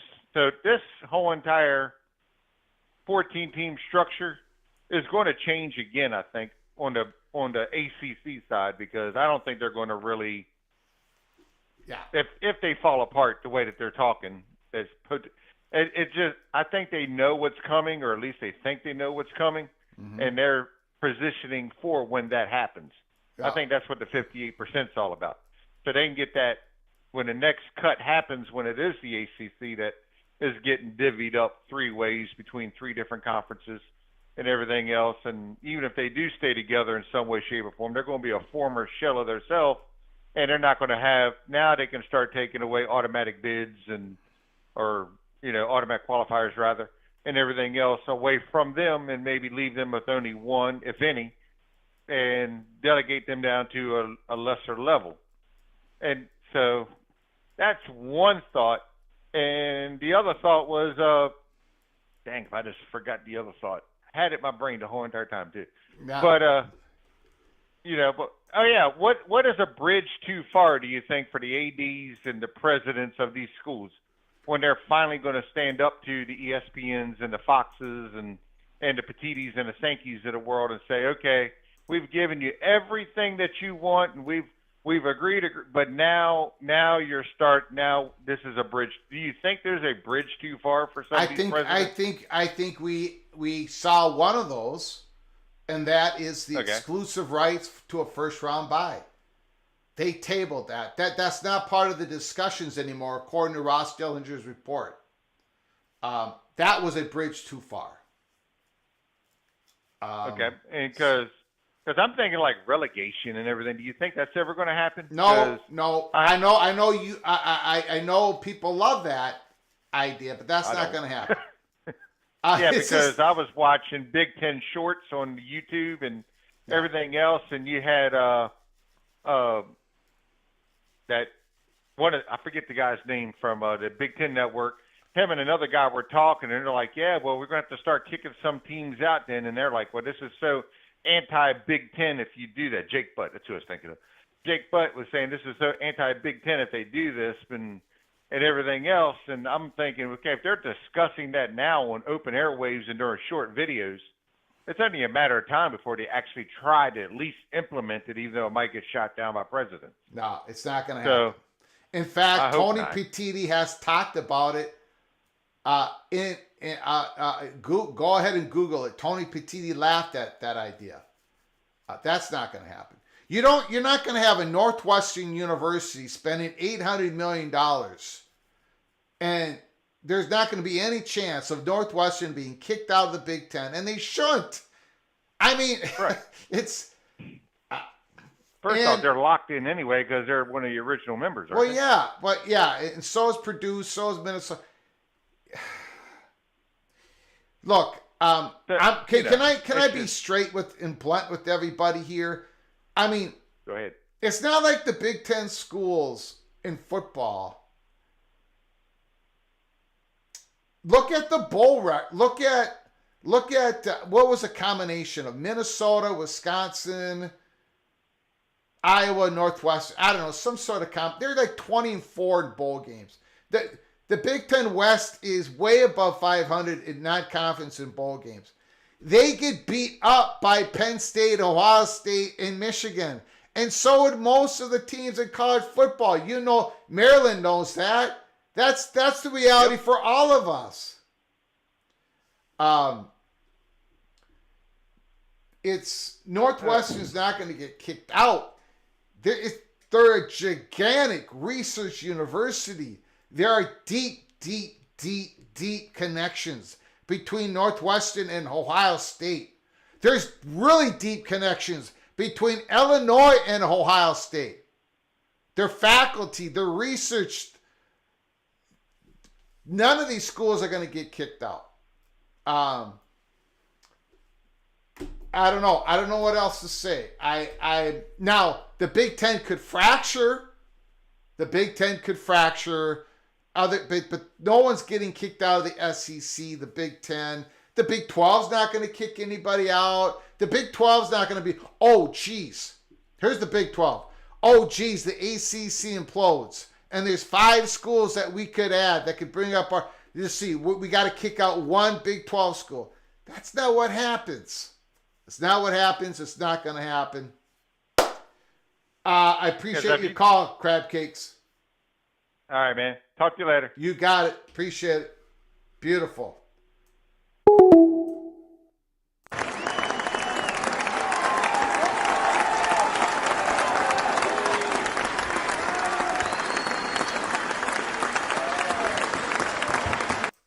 No, you don't. No, you don't. You don't have to play in the same football league to do research. That is correct. You do not.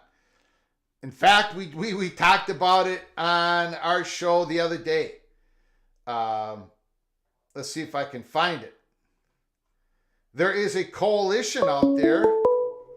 Hold on.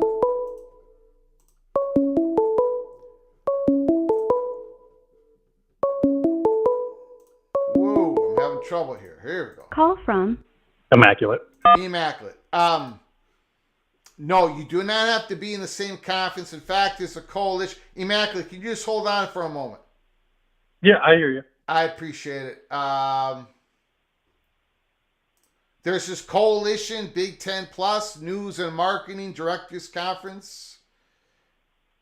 They're a coalition of Big Ten schools, and Rice and Notre Dame is in there, University of Chicago, and they market... They collaborate on stories in which 2 or more members universities of this coalition may be working together on research, service, or other initiatives. So there are coalitions all over the place that crisscross conferences. But I'm going to tell you, I'm going to be blunt. The Big Ten is not kicking out Northwestern. They've been around for a bleeping 100 and some years. It's Northwestern. It ain't gonna happen. Wait. Let me ask you guys something. Let me ask you guys something. Do you guys think every team in a conference is going to be like the Alabama Crimson Tide and the Ohio State Buckeyes? That's not real. Who are you going to replace Northwestern with in the Big Ten? Are they going to suddenly be... Who in the Big 12 is going to jump in the Big 10 and suddenly be able to beat the Buckeyes and Nittany Lions and the Wolverines consistently? There is a sense of Big Ten's not kicking out Northwestern. Immaculate, the floor is yours. What do you got to say, good sir? Well, on that, I would ask these people who seem to think that this is reality, do they even know what it takes to kick a school out? What kind of a vote that would require? How about the schools that might have to vote for that would think, maybe I'm next. Yeah. Should I vote out a Northwestern? That could be a vote for us not to get kicked out? Because they're really just voting to make one less vote in favor of them not getting kicked out. If they really want to set that precedent. So it's just not smart. It just makes someone look like they're just a T-shirt fan, which is all I am, really. But you at least strive to understand that these conferences, like the Big Ten and the BTAA, it has a logistics purchasing program. They all come in together and buy things together for lower pricing. Like, to throw out Northwestern and everything that they buy for all their research and whatever, that has an actual effect to it. And Northwestern has one of the most well-balanced athletic departments in the entire conference.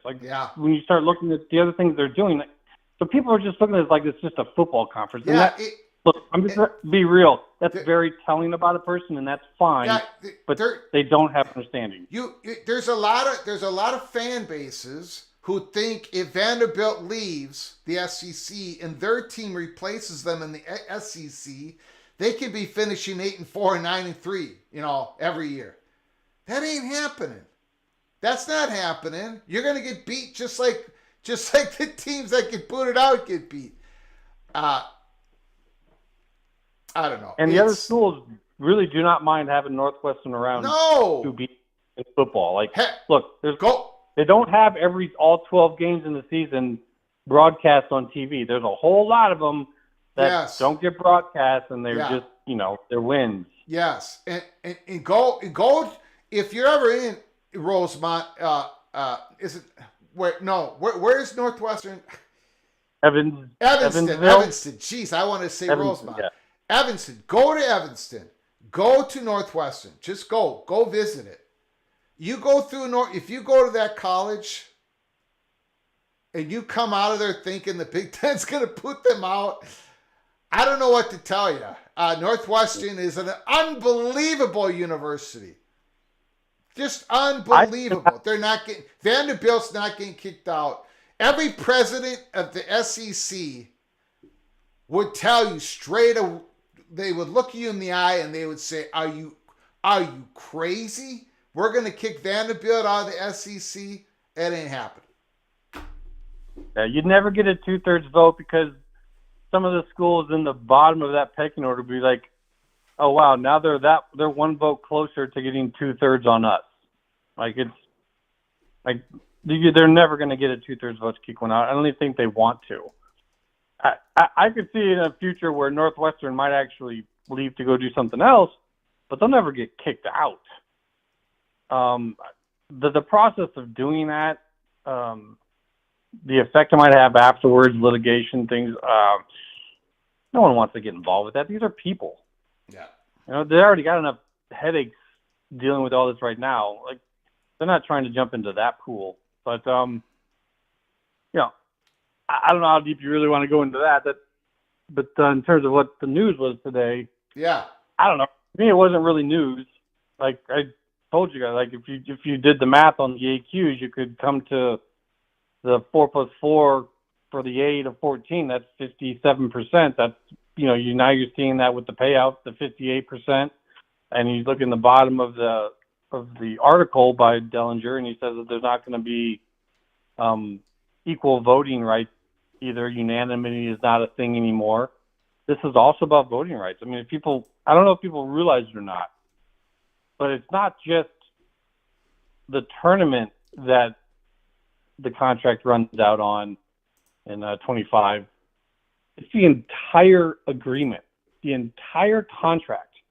Everything has to be re-agreed upon. That's payouts. That's voting rights. It's all being done under this one guise. And it says it right in there. They're shifting away from the talk about the tournament because that's actually confusing the reality of what they really care about. And that's the payouts and voting structure. And so now they're just getting to it and letting everybody know. So I don't know what you think about that. But to me, this was kind of like, they're finally actually airing the truth to us, which is, payouts and voting. Yes, I agree with you. Yep.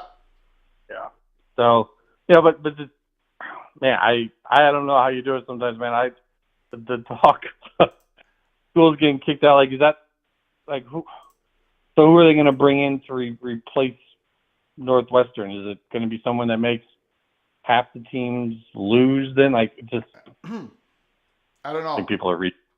Yeah, there's a lot of now I get the frustration of a fan of being a football program, of a football program that's been incredibly successful, and they want to get to the Big Ten, they want to get to the SEC, they want to compete, they want to have the resources of those schools.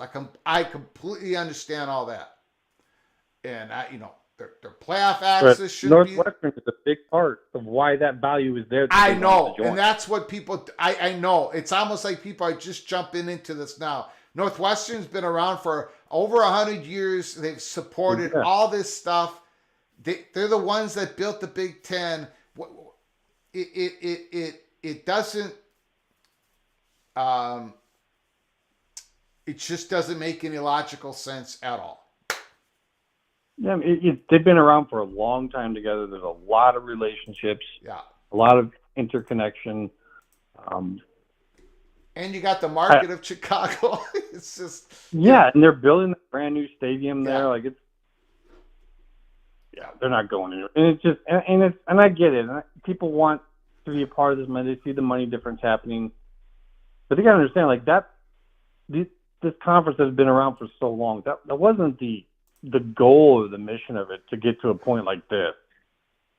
Now, Patrick Baylor says Northwestern in the olden days had some golden days, but it was a long time ago in the galaxy. Oh, never mind. Northwestern has won the Big Ten West Division title. They've won it a couple times. They're not going to do very good here with all this expansion, but Northwestern knew that. They knew what they were getting into. Same with these other Big Ten schools. But they knew the money would come with it. So yes, now they're reaping the reward of being, and there's other sports in Northwestern. They do, lacrosse. They have excellent, they have a well-balanced athletic department, like Immaculate's been saying. And you know what? The university is unbelievable. And I'm sorry for the Baylors and everybody else, but that's part of it in the Big Ten. Northwestern brings really incredible value. Go ahead, Immaculate. Go after Indiana. I mean, those are the guys that just sit on the money. Northwestern says money. I don't know, man. Signetti, their new head coach, they got that NIL. I don't know. There's something going on over there that's pretty positive right now. I hope so. Yeah. They should have been doing a lot more for a while now. They have the funding. They have everything that would be needed to do well. And so, it's one of those things, but all these schools have been part of this for a long time, and you would need a 2/3 vote to remove someone. You're not going to get half the schools in the conference to not look at that and say, "Oh, that could be us next." I mean, it's just logistically, it's just impossible to do. So folks are going to have to realize we're going to have to figure out some other type of solution for everybody. I'm still not bought in that this CFP thing, as they're trying to do right now, they can even come to any kind of an agreement. I mean, Yormark's given way on some stuff in order so that when they get their expected expansion in the future, that they can then have a look at this and maybe get a better payout, because that's fair. I mean, if they were to get a Louisville or Virginia Tech, North Carolina State, and I don't know, throw one more in there, some people might say Clemson. I would say that they should probably look at how much they're getting paid versus the ACC. So smart on Yormark for asking for that. Yeah. But, the thing here is, what are they going to do about conference championship games? I mean, those have been at a low payout now for a while. I think they're about to have to renegotiate those. I don't see these conferences, especially the top two, wanting to devalue those. Do you? No, but I think the Big Ten just redid their conference championship contract. It was part of the contract they just signed. Oh, okay. Yeah, gotcha. Yeah, and same thing with the SEC. What the individual value of that. And that's the weakness of my 16-team playoff is you're devaluing the conference championship value. Fox could complain about that. Huh? Fox might complain about that if they choose something that devalues the conference championship game, and they've already just done an agreement for it.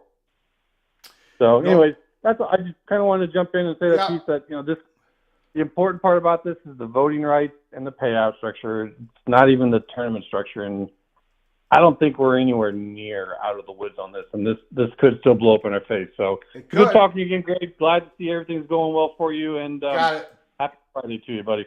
Appreciate it. Thank you, Immaculate Mr. Hawkeye.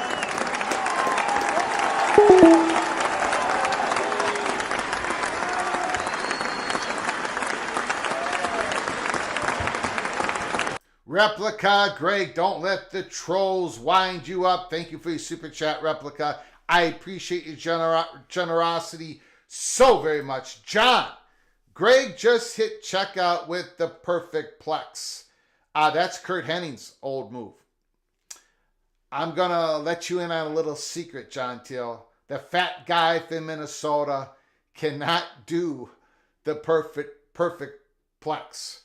If I did it, it would take everybody in the chat room to get me off the floor. Thank you so much for your super chat, John. I appreciate your generosity so very much. Ryan Willie, where is Northwestern playing the football home games this year? Rumor has it Wisconsin and Northwestern game might be at Lambeau. I don't even think they've got that figured out. Every time I read an article on that, it's something new. There's a 16,000 seat stadium Chicago Fire used to play in. That might get used. Wrigley Field might get used. But it sounds like they're not going to use any one stadium for every single one of their home games. I don't have the answer, Ryan Willie. I don't think Northwestern has the answer yet. If they do, they haven't told us. They haven't told anybody in public. Thank you so much for your super chat, for your continued generosity. The Evil Badger, Ryan Willie, thank you so very much. Again, if you're new to the channel, please subscribe. Hit the subscribe button. Smash the like button. And when you hit the subscribe button, make sure you turn your notifications on, because we can come on live at any time. We could come on late tonight if there's more developing stories. We could come on tomorrow morning for breakfast. So when you subscribe to our channel, have your notifications on. I want to thank everybody for their incredible generosity with super chats and gift memberships. Holy smokes. Thank you so much for helping us keep the lights on. The great chat. We got into it. There were elbows thrown all over the place. Patrick, Baylor Bears, and everybody else. Thank you for incredible contributions to our show. Check out Everything is Good, The Evil Badger, Joe Z, Jared Jones, Immaculate came to visit. A lot of great phone calls. Unbelievable. Crab Cakes Football. Everybody. All their great comments. PATC community is on fire. And next week, is it going to happen? Does this become official? This new CFP format, revenue. And don't forget, don't forget Ross Dellenger, part of the article, where he says Clemson. Let me pop it up one more time.